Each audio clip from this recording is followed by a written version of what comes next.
इस वक्त की बड़ी खबर इलाहाबाद हाईकोर्ट से जुड़ी हुई है। अवैध हिरासत पर इलाहाबाद हाईकोर्ट का बड़ा फैसला। निर्दोषों को जेल भेजने वाले अफसरों पर गाज गिरेगी। शांति भंग के आरोप में जेल भेजने पर एक्शन होगा। अवैध हिरासत पर हर रोज 25,000 का मुआवजा देने का आदेश है। बड़ी खबर आपको बता रहे हैं।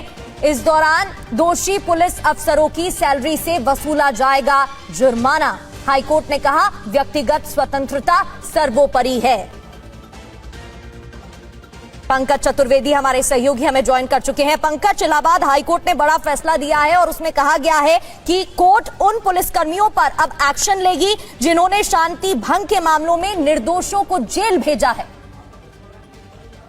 जी प्रगति, जस्टिस जे मुनीर और जस्टिस संजीव कुमार की बेंच ने फैसला दिया है।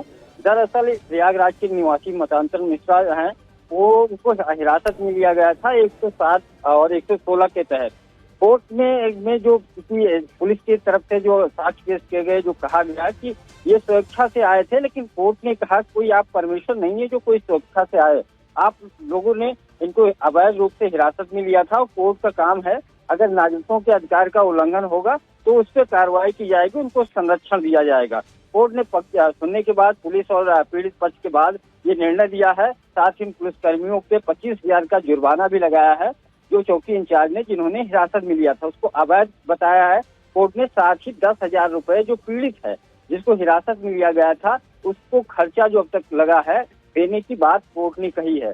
तो देखा जाए अवैध हिरासत को लेकर के कोर्ट सख्त हुआ है और पुलिस अधिकारों के जो नागरिकों के अधिकार में उल्लंघन किया जा रहा है उस पर टिप्पणी की है।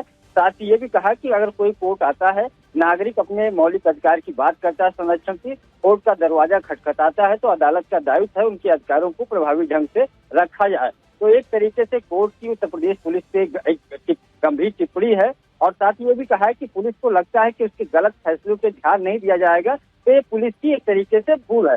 कुल मिलाकर के इस जो हिरासत में लिया गया उसको अवैध बताया गया। पुलिस की तरफ से जो बात कही गई अदालत में कि याची स्वयं आया था, उसको कोर्ट ने कहा कि ये कहते हुए दरकिनार कर दिया कि आप परमेश्वर या कोई समुदाय नेता नहीं जो आपके पास कोई आए स्वेच्छा से आपने हिरासत में लिया था। साथ ही उस दंड प्रक्रिया संहिता की धारा 107-16 के तहत जो कार्रवाई की गई उसको भी अवैध और ठहराया। साथ ही हिरासत में जो लेने की बात पुलिस ने सही है उसको भी अवैध ठहराया। तो एक तरीके से ये यूपी पुलिस के लिए एक